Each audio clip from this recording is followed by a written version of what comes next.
book tours and book signings and readings, and she tells us she's about halfway through. Many of you know her first book, Mrs. Kimball, which was very well received and regarded, and successfully won the Penn Hemingway Award for the first fiction. And now she's back with Baker Towers. So please welcome Jennifer Haigh. Thank you. Well, yes, I'm here to talk a little bit about Baker Towers, my second novel. This is a story set in a town very much like the place where I grew up in western Pennsylvania. In the book, the town is called Bakerton. It's a coal mining town built around the Baker Brothers coal mines. I've been asked this question a lot recently. It's a question fiction writers live in fear of. So what is your book about? And it sounds like it should be an easy question to answer, but it isn't. But because I've been asked this again and again, I've had to reflect on it a bit. I would say Baker Towers is really a book about home and the kinds of complicated feelings many of us have about the places we grow up in. Bakerton is a tiny little town, like my hometown, with 3 traffic lights. And the main characters in this novel all have a deep-seated ambivalence about this place. On the one hand, they are drawn to it. On the other hand, they want to escape it. And it's that kind of push and pull that really fuels the narrative. The story focuses on one family of coal miners' children, 2 sons and 3 daughters. They're a Polish family called the Novaks. They live in a part of town called Polish Hill in the years when the town was divided up along ethnic lines. One remarkable thing about the Novak family is that their mother is Italian. This is a very unusual combination in post-war Bakerton for an Italian woman to marry a Polish man. So the story opens in 1944 while the war is still on and runs into the 1960s. I'm going to read to you today from a chapter early in the book. I've been told not to ruin the ending by reading too far in. So this is from very early in the book. The oldest son, George, is coming home to introduce his new bride to his family. Of all the Novak children, George is probably the most conflicted about Bakerton. He gets out young, he goes to war, is stationed in the South Pacific, and sees just enough of the world that he's determined never to go back to Bakerton. So when he gets home, he settles in Philadelphia and marries a girl from the main line, which is as different a place from Bakerton as any could possibly be. So in this scene, George is coming home with Marion. George and his new bride drove into Bakerton in a '48 Chevy Fleetline sedan, a wedding gift from Marion's father. They'd been driving for 7 hours, the last 2 on a narrow country road that wound north, more or less, from the highway.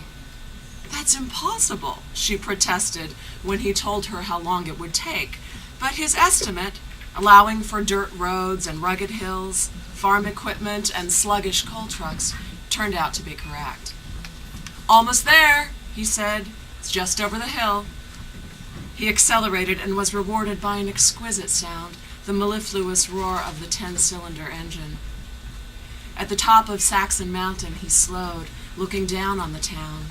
The bustling main street with its 6 traffic lights, the 8 church steeples, the railroad tracks that cut the valley in half.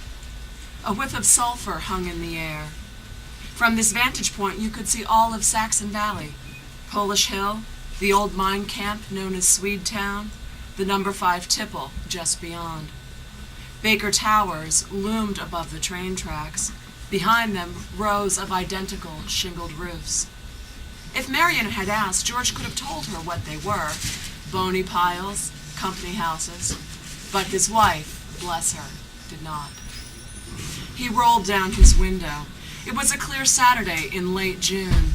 At every church in Bakerton, someone was getting married. A warm breeze blew up from the valley, carrying the sound of bells, a riot of bells, circling and discordant. The stately chimes of St. John's Episcopal, the 12 tones of the Angelus, the soaring refrain of Ave Maria. George had heard these bells his whole life. Each set was distinct, recognizable, its voice as familiar as a relative's. Intermingled now, the chorus crazily beautiful, festive as a circus organ. Home, he thought. They drove through the town. Bridesmaids posed on the steps of St. Bridget's, waiting to be photographed. A full parking lot at St. Casimir's, Fords and Oldsmobiles decorated with tissue paper flowers. A gasping Studebaker idled out front, a string of empty beer cans trailing from its bumper. "My goodness," said Marion, removing her dark sunglasses. She was unaccustomed to early mornings. The skin beneath her eyes looked slightly blue. "What is that all about?" They hang a lot of junk on the groom's car," George said. "When they drive away, it makes a real racket." She smiled uncertainly. "Is that a Polish tradition?" "A Bakerton tradition," he said. "Aren't you sorry we missed out on that?" He took the long way through town, imagined the sun glinting off the Chevy's chrome bumpers. They crossed the railroad tracks and climbed Polish Hill. A barefoot boy ran in the street. The Pawlacki's chickens pecked quietly at the front yard. Fingering her rosary, Mrs. Stusek rocked back and forth on her porch swing, a babushka tied under her chin. "The houses are all the same," Marion observed. "Company houses," he said matter-of-factly.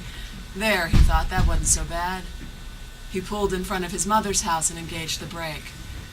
"I hope they like me," she said. They'll love you," said George, who had loved her the moment he saw her. "How could they not?" They'd met at Thanksgiving at her parents' house in Haverford, a wealthy suburb on Philadelphia's main line. George had been invited by her brother, Kip Quigley, whom he knew from a chemistry class at Temple. Quigley had hired George as his tutor, which meant that he sat behind George during exams and copied with impunity from his paper. George had dressed carefully for that dinner. Pressed trousers, his only sport coat. He knew that Quigley came from money. Quigley's department store was a Philadelphia institution.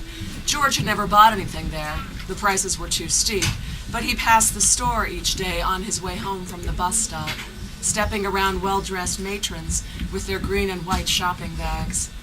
He saw Quigley's bags all over the city, miles from the actual store. Merely carrying such a bag appeared to be a status symbol. That alone should have tipped him off. The opulence of the house astonished him. Seated between two elderly aunts, he tried to be sociable, but was flummoxed by the many forks and glasses. The Quigleys had invited a crowd. George counted 16 heads at the long table, not including the woman who appeared to serve each course. At the far end, Marion sat with her chin in her hand, leaning on her elbow, violating everything George had been taught about table manners. She seemed to feel his gaze. She looked directly at him and tipped one eyebrow, a skill he admired. Then she drained her wine glass in a single gulp. After dinner, George took Kip aside. "Who's that? In the blue?" "My sister," said Kip. "I'd introduce you, but I like you too much." Come on," George said, laughing. "Oh, you'll see. Don't say I didn't warn you." When the guests moved to the living room, George spotted Marion alone on a sofa and introduced himself. "Marion Baumgartner," she said, offering her hand. He paused for a moment, confused, a sick feeling in his stomach. She was married. The intensity of his disappointment surprised him. "You're a friend of my brother's?" she asked. "Yeah, we're in a class together." "Well, I suppose I can't hold that against you." He laughed uncertainly. Kip's all right." "I think he's an ass." She leaned forward and took a cigarette from a case on the table. Her hand was long and white, slender as a fish. "Where were you stationed?" she asked. He grinned. "How'd you know I was a vet?" She shrugged languidly as if to ask what else he could possibly be. "In the South Pacific," he said. "I was on a Navy minesweeper." He leaned over to light her cigarette. When she raised her hand, he saw that she wore no wedding ring. She seemed to read his mind. "I'm a widow," she said. "My husband was a paratrooper. His glider was shot down over Sicily." Her voice was flat, her face still as a mask. "So tell me, George, what brings you to this part of the world? You're not from here." It wasn't a question. "Is it that obvious?" he wondered. "Well, you gotta be somewhere," he said. She seemed amused when he asked for her phone number, but gave it to him anyway. When he called her the very next night, she invited him to her apartment. She lived alone on the top floor of a brick row house off Rittenhouse Square, a grand place with 2 fireplaces and 12-foot ceilings. One room held a wide bed, the only furniture she seemed to own. In the living room were an easel and several unfinished canvases, bright colors in jagged patterns that seemed perfectly random, like the scrawlings of an angry child.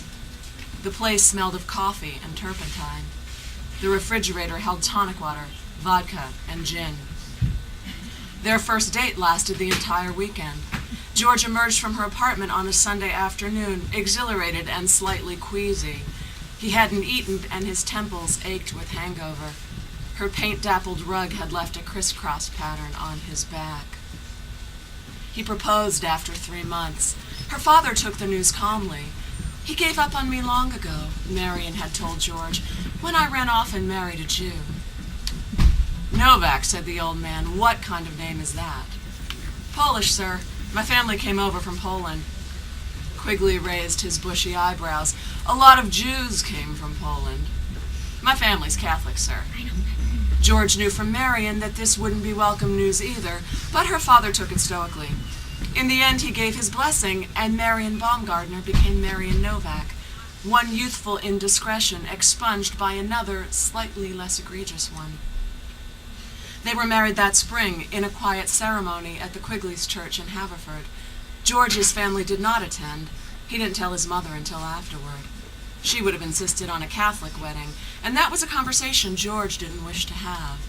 Later it would seem a cowardly decision, but at the time he deemed it practical. To him, one church was as good as another. Any sort of ceremony would suffice, as long as it made Marion his wife. His little sister greeted them as they climbed the porch steps. She wore a ruffled pink dress with a stiff petticoat, a ribbon tied in her hair. "Hi, Georgie," she said shyly, peering through the screen door.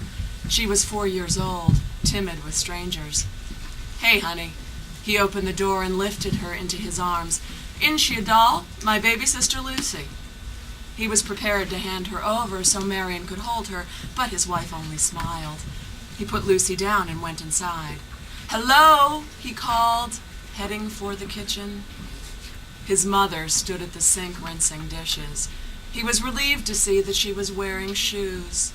Not only that, she'd put on lipstick. It was the first time in years he'd seen her without an apron. He embraced her.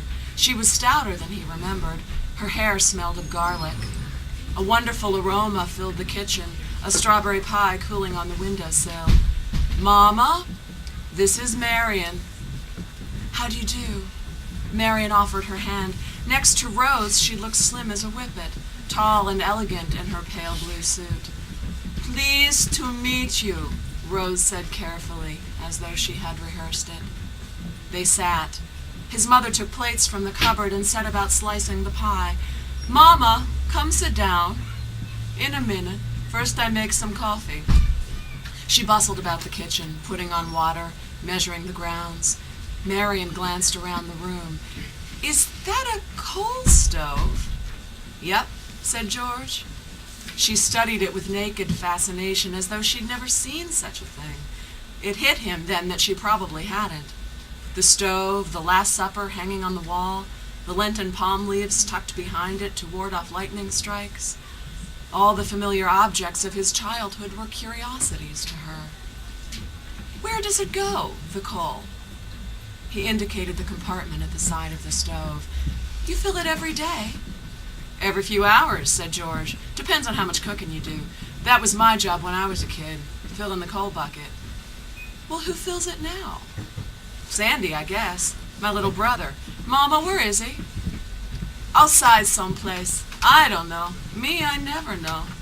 She spoke softly, as if not wanting to intrude on their conversation. She brought cups and saucers to the table.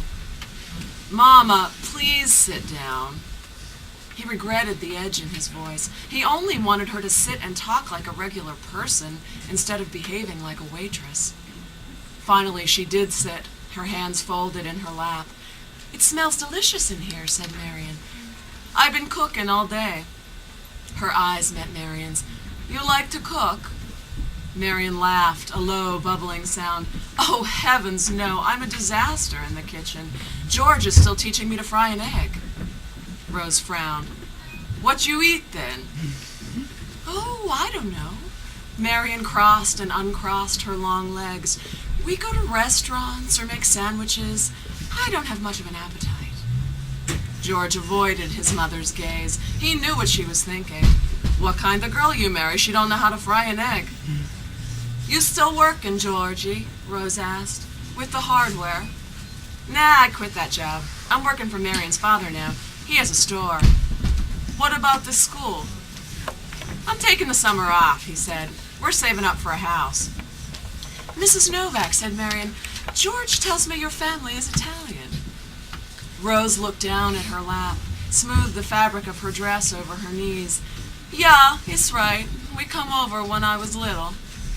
Marion leaned forward in her chair, smiling warmly. "Have you ever considered going back?" Rose glanced uncertainly at George, confusion written on her face. "Your wife, she want to send me back." "What for?" she asked. "Oh, just for a visit." Again Marion smiled. She was not a smiler by nature. George could sense her effort. "It's a different world since the war. It would be interesting, wouldn't it, to see how things have changed? The way of life, the political situation." Her voice trailed off. "Me, I got nobody there." His mother stood and dipped a dishcloth in the sink. She wrung it out and passed it over the counter. "My grandparents lost touch with their folks when they left," George explained. "Oh, that's too bad." Marion stirred her coffee, though she hadn't actually added any sugar. "I'd like to go one day.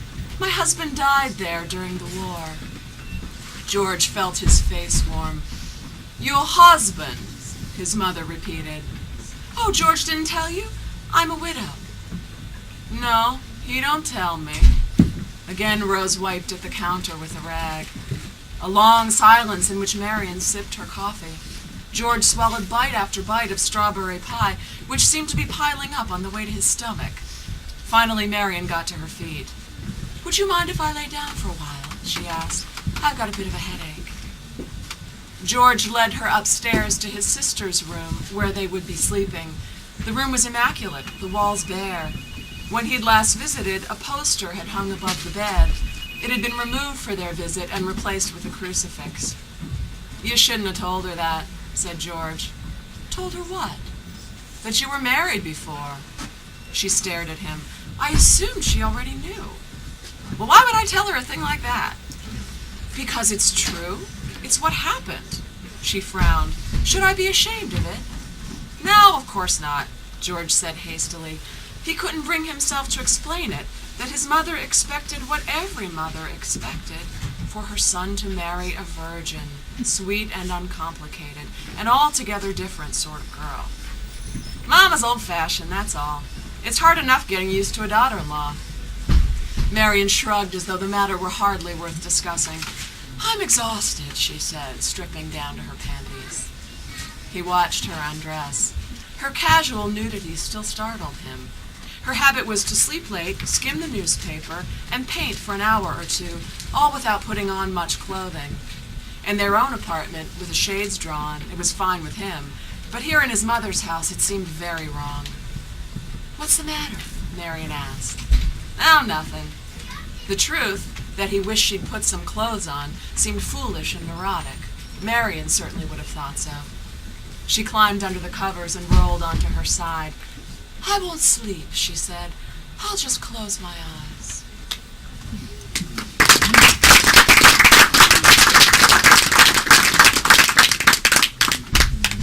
So that's from early in Baker Towers.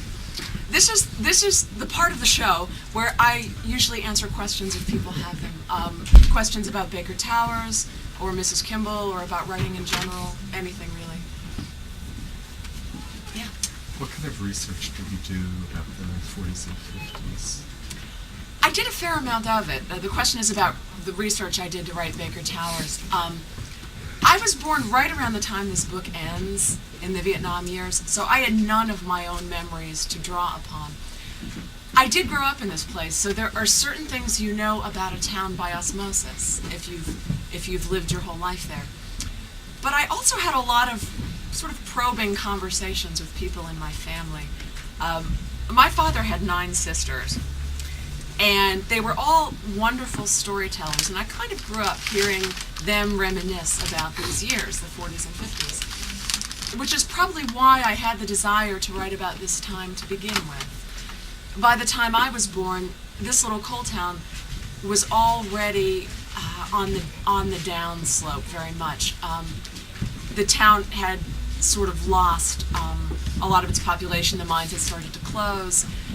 And I had always had this fantasy of traveling back in time and seeing what it was like when things were really booming and when people were really glad to live there. So I had conversations with the aunts and uncles. I did some library research, which was pretty inefficient but very enjoyable. For me, doing research is kind of like shopping for shoes. I have no idea what I'm looking for, but I just assume it will jump out at me when I see it. I spent a lot of time flipping through magazines, looking at advertisements, looking at how people did their hair, and what the cars looked like. And, I wanted to know what it cost to go out for lunch, those kinds of everyday things. That was really important to me, just to make the time real for myself and my imagination. Also, when I was working on any particular chapter, I would go back and find out what the Billboard Top 20 songs were for that week. And a lot of that music is available now on CD, and it's wonderful music. And those songs really haunted me and stayed with me. And I think, although most of this doesn't appear on the page, it somehow made its way into the narrative, at least in spirit. Yeah. How did you come up with the idea? Oh, wow. It's very different than your previous one. It is. It's quite different from Mrs. Kimball. I think there's the similarity between the two books is they're both novels about how people's lives turn out. And I think that's the thing that attracts me as a writer over and over again. And that's why all my stories seem to cover the same time span. A reader pointed this out to me.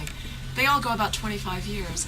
And I think that's about how long it takes to get an idea of how a life turns out. I'm interested in all the ramifications of choices people make. And often those consequences don't become apparent for a whole generation. In a way, Baker Towers is the book I always knew I was going to write. This town is a fascinating place to me, and it's a place that doesn't get written about very much. So I've been carrying this around with me for years. I feel like I've been leaving this town for about 20 years. I don't know who said this, and maybe somebody here does, but it's always stuck with me. Someone once wrote, "A small town is a greedy enterprise." And I think that's very true. There's something about these little towns that gets their hooks into you. And many people who are raised in them never completely shake them off. I think I'm one of those people. I've always knew I would write about this place. I did not want this to be my first book, though, for a number of reasons. I didn't want to screw it up. It's this place is so dear to my heart, and I feel such a sense of obligation to the people who live there. I didn't want to write a novel about it until I felt like I could get it right on the page. And writing a first novel is hard enough, in a way, without that added weight. So I thought, well, I'll just make my mistakes on some other book, and then I'll know how to write a novel, and then I can write a novel about Bakerton. Well, what I found is, I know how to write a novel, but I only knew how to write the last one, so it wasn't as helpful as I thought it would be to save this for the second book. But it was good to have one book behind me and some of those early lessons under my belt first. How did you come up with the idea for Mrs. Kimball? I backed into it, honestly. The question is about Mrs. Kimball and where that idea came from. For those who haven't read it, Mrs. Kimball is a novel in 3 parts. It's a story told from the point of view of a man's first wife, then his second wife, and then his third wife. So you never get inside the head of this Mr. Kimball. You just see him through the eyes of these women he keeps marrying. And when I first started working on the book, I thought it was a book about just that first wife, Bertie. She was the first character I thought of. And I thought the whole book would be about her and her 2 children. And then what happened was I started to become very interested in this absent husband, this husband who had left her. I started wondering, so where'd he go? What happened next?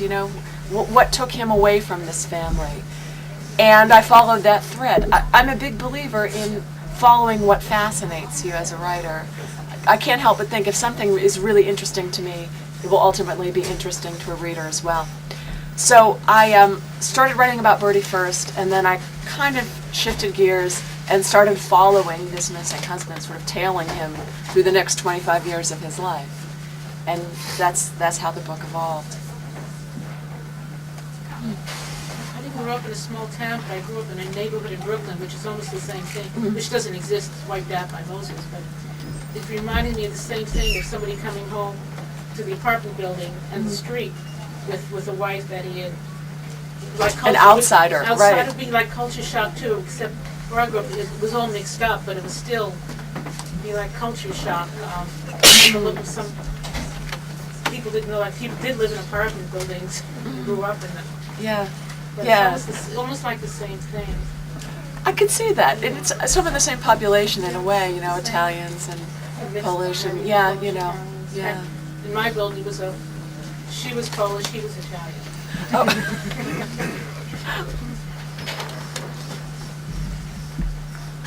So you were raised in a small town similar to this, but you got out. As opposed to, I know I've read, about a third of it, and there's a character, Joyce here, who's a very bright young woman, has ambition, but ends up, at least in the part where I'm at right now, stuck back in Bakerton. Did you imagine what it might have been like for you if you hadn't gotten out, or was that a... There's an element of that, I think. The real difference is the times. The Joyce character is, I imagined her born in 1930. So she grew up with a very different set of realities than I did, and a different set of limitations in a certain way. This family, the Novak family, has no financial resources, so there are 1 or 2 paths open to each of these children, and a lot of the book has to do with how they negotiate that limited range of choices they have before them. Joyce is a character I really love. She's the middle daughter, and in a way she is the person who holds it all together in this family. I've observed this a lot in big families. My father was one of 14, and my mother was one of 9, and in each case there was one child who felt the greatest sense of responsibility for what happened to the parents as they got older, for the financial well-being of the family. And Joyce is that person. It's partly circumstance and it's partly something in her character that leads her to be that person. And I find her very interesting. How did you get involved in writing? Did it sort of, like writing your first novel, were you... Well, I think I've always written, since I knew how I have written. My mother was a librarian, and I grew up in a house full of books, so I always had the urge to write. I never thought of writing as something I would be when I grew up. I thought I already was a writer. When I was 7, 8, 9 years old, I considered myself as much a writer as anybody who had published books. And that's a great thing about kids pursuing what they love. So I've always been a writer, and I have done lots of other things as well. I didn't decide at a young age this is what I want to do as a career. I did many, many other things.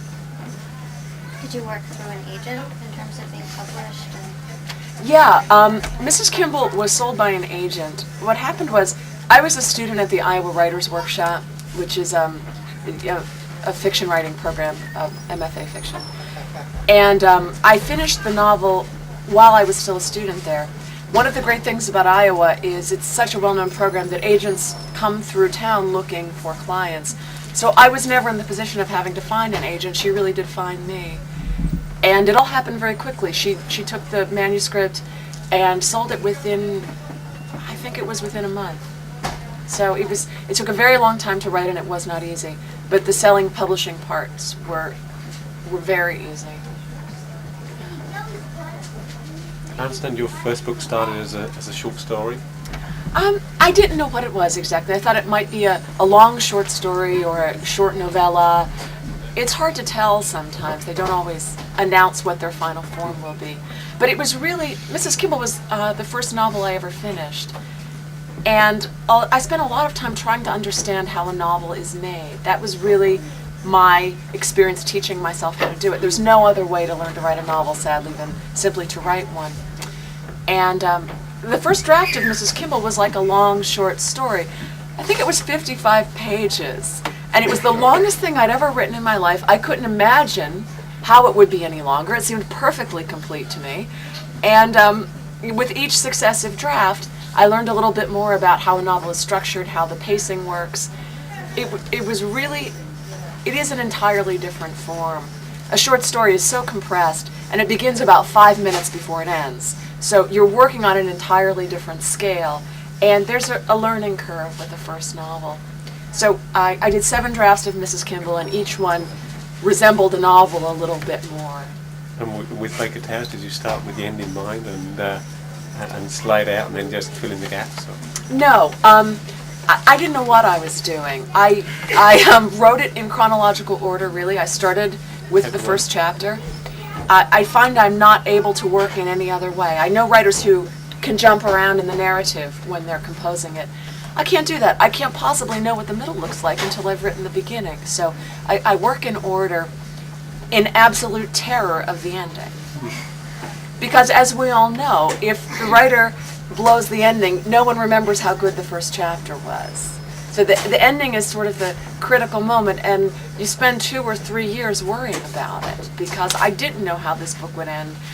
It didn't, I couldn't imagine that there was a right ending for it. So I sort of labored in fear. And I think I ultimately did get the right ending, but I didn't know it until I got there. One of my favorite observations about writing a novel, this came from Vladimir Nabokov, is writing a novel is like driving a car at night. You can only see a few feet in front of you, but you can go hundreds of miles that way. And I think that's true. That's certainly how it feels for me. I think I try to envision what the climactic scene of the book will be, what I'm writing toward, but invariably I'm wrong. When I get there, I find, no, that's not right. She wouldn't do that. He wouldn't say that. So it changes a good bit in the writing. Yeah. What's your writing day like? It's monotonous, I would say. It's like that movie Groundhog Day. It's the same day over and over and over again. I write every day. I write in the morning for as long as I can stand it, pretty much. And on a new book, that's not very long. That might be a couple hours when I'm starting out. And when I'm well into a narrative, it can be an 8 or 10 hour day. The day gets longer as the book gets longer. I write by hand, always. For me, it's more efficient. It sounds odd. I made this discovery that, for me at least, writing at a computer leads to some very bad prose. It's so easy. You know, you're smacking at those keys, you're making a lot of noise, you're moving fast, it's fun. And when I stop and look at what I've done, often it's awfully glib and not thoughtful and not crafted. I think it leads me into bad habits, so I don't do it. I write longhand at the kitchen table. I've always been a kitchen table writer. And I have that great parochial school penmanship, which I think is key. Not only can I read my first drafts, while I'm composing them, it gives me a picky little task to focus on. So I don't edit myself as much. I concentrate on drawing perfect letters. So I have, the niggling part of my brain has something to occupy itself, and it stays out of my way. So that's approximately how it works. It takes me 2.5 to 3 years to write a book so far. I've started something new, no way of knowing how long this one will take. But that's what it's been up to this point. Yes? Were there any lessons you learned in the writing of Mrs. Kimball which you would use in Baker Towers? A lot. Could you name just... Sure, I can give you a couple. One is to give the reader a lot of credit. this is something I stumbled on in writing Mrs. Kimball, that readers are every bit as smart as writers and usually smarter. So a lot of beginning writers put a lot of unnecessary energy into writing transitions that don't need to be there. Nabokov also said, opinionated Russian man, he said, I do not provide transportation for my characters, which means he doesn't write those tedious scenes where people are getting from one place to another. So I've learned to give the reader a lot of credit, and when in doubt, assume that the reader will figure it out and don't belabor an explanation. The other thing I learned, and this was a sobering lesson, as a beginning writer, I believe that writing had to come from inspiration, that I could only write when I felt truly inspired. That's when the good writing was going to happen. And days when I didn't feel inspired, well, why waste my time? Nothing good is going to come out of that anyway. I was wrong, actually. I have found that days when I feel inspired, I often write a lot of garbage. And days when I'm eking it out word by painful word, the work is often better than the stuff that comes out easily. This was a very disappointing lesson to learn, because it means I don't have an excuse not to work when I don't feel like it.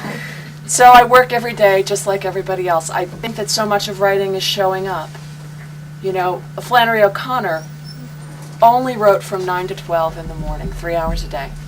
All her stories, her novels, everything happened in 3 hours a day. And her comment about this was, well, you know, if anything comes to me in that time, I'll be there to catch it. So there were days when she just sat at the typewriter and nothing much got caught. But she made a discipline of showing up every day. And I think that's a valuable thing. Who are the other authors that you like to read? Wow, that's that answer changes daily. It's like the soup of the day. So, all right, so I'll tell you who comes to mind today. I'm a great fan of Updike, of William Styron. I like William Maxwell. I love the Irish writer William Trevor. He's a wonderful short story writer. I find that many of the writers I admire most are short story writers, particularly those who are able to write a short story that has all the weight and the depth and the meaning of a novel. It's an incredibly difficult thing to do. I don't think I've ever managed it in all my years of writing short stories, but I can recognize when somebody else does. And that's a very short list of writers, in fact. That would include William Trevor and Alice Munro, certainly, and a French-Canadian writer named Mavis Gallant, who was absolutely wonderful and did that very thing, wrote these short stories of amazing, scope and breadth. Really a remarkable writer. John Cheever, I think, did the same thing. Was there anyone in particular that you read when you were writing Bakertown? No, I don't read contemporary fiction while I'm composing. It's I find it really distracting, and I know from talking to other writers that this is a common problem. I find myself mimicking whatever I'm reading when I'm writing. Sometimes it really improves my style, to be perfectly honest. But the problem is when you're writing a novel, it's not going to match up with the rest of the book. It's not going to be in my voice. So while I'm composing, I read 19th century writers. That's not a problem. I read a lot of nonfiction. I read poetry. I can read in French, but I can't read anything contemporary that's written in a style that I might begin to parrot. And then what do you do in the afternoons? Questions. I think I'm just grateful not to be writing, because I do find it painful and difficult on most days. I need to get outside and do something physical, like anybody else, I think, who's been, people who spend their days in an office, I'm sure, feel the same way at the end of the day. When do you edit your work? It happens in several stages. I do this first draft at the kitchen table, the handwritten draft, and I stick it out until I just can't stand it anymore, pretty much. And at that point, I go sit at the computer at the end of the day and begin to transcribe what I've written. But what happens is the work changes dramatically at that time. I delete a lot, I change things, I move things. So that becomes, in effect, a second draft done the same day. And then I don't go back to it until I have one complete draft of the entire book. And then I go back to the beginning and revise. I love revising. It's the only part I'm any good at. Fitzgerald said that writing is the art of rewriting, and he was a wonderful rewriter. His first drafts aren't very good either. But I find that part really enjoyable because I get to see it become good. Nobody's first drafts are good. Everybody's first drafts are ugly, and mine are no exception. So they're hard to look at sometimes. It's really the baby only a mother could love. But the rewriting is very exciting for me. And I do that in several stages. 7 drafts of Mrs. Kimball. Fewer of Baker Towers, but they came out more slowly. I think I made fewer big mistakes right off the bat in Baker Towers. Yes? Could you talk a little about the mine explosion and how you came to know that and build that in? Well, there is a mining accident in Baker Towers, and it was clear to me that having grown up in this town, it is sort of part of the psychological fabric of a coal mining town. Nobody wonders, will anybody ever get hurt underground again? It's more a question of when and whom. So, it's kind of a background anxiety that the community feels all the time because it is a very, very dangerous way to make a living. My maternal grandfather was a pinner. Both of my grandfathers were coal miners, but my maternal grandfather was the first man to go into a seam of coal after the blasters had been through. So a big hole is dynamited into the coal, and there was a crew of men who went in to pound wooden posts into the ground to hold the ceiling up, if you can imagine such a thing. The thousands and thousands of tons of rock above their heads as they're doing this. It's a remarkable way to make a living, and when I was growing up, I never thought of it as such. It was what everybody's father did. You'd go to somebody's house to play, and you'd have to be very quiet during the day because her father had worked the hoot owl shift and was sleeping. But I thought it was a very commonplace thing. It was the default occupation anyway. But as I got older, I heard stories about these horrible accidents that had happened many, many times over the years. It seemed to me a natural thing that would happen in this narrative. What I did was look at the particulars of a lot of different accidents that happened in Western Pennsylvania mines. The Pennsylvania Department of Industry keeps very detailed records on all of these casualties going back to the mid-1800s. So I looked at many, many of them. And they all, the particulars are different because different equipment is used in different years. Mining techniques change over time. So what happens in the book is modeled on something that did happen around the same time in Washington County, Pennsylvania, which is south of Pittsburgh. Did you know that would happen in the story when you first started writing? Not at the very beginning, no. I came to know that in the process of writing, but I didn't begin writing the book with that in mind, no. I know a lot of mystery writers, and most of them rely heavily on outlining. They need to have a very detailed outline of the important events in the story before they begin writing. Literary fiction, I think, unfolds differently for most writers. It is really character-driven. You have an idea of things that you would like to see happen, but the thing you set out to discover is whether it really is within the character of these people you're writing. Would they be acting in character if they did those things? And sometimes the answer is no, and you have to change course. Do you find it hard to write dialogue?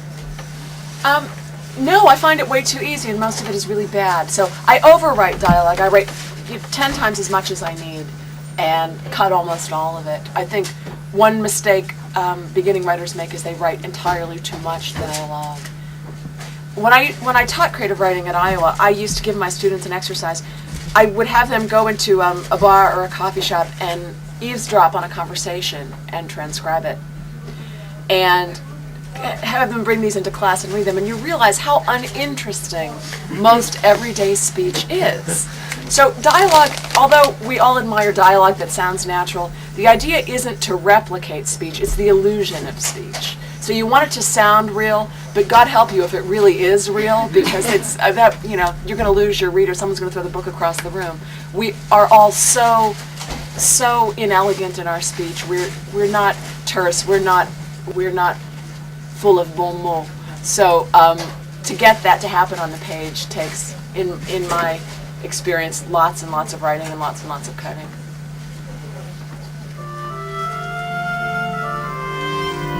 All right then, I'm very happy to sign some books. Thank you all for coming.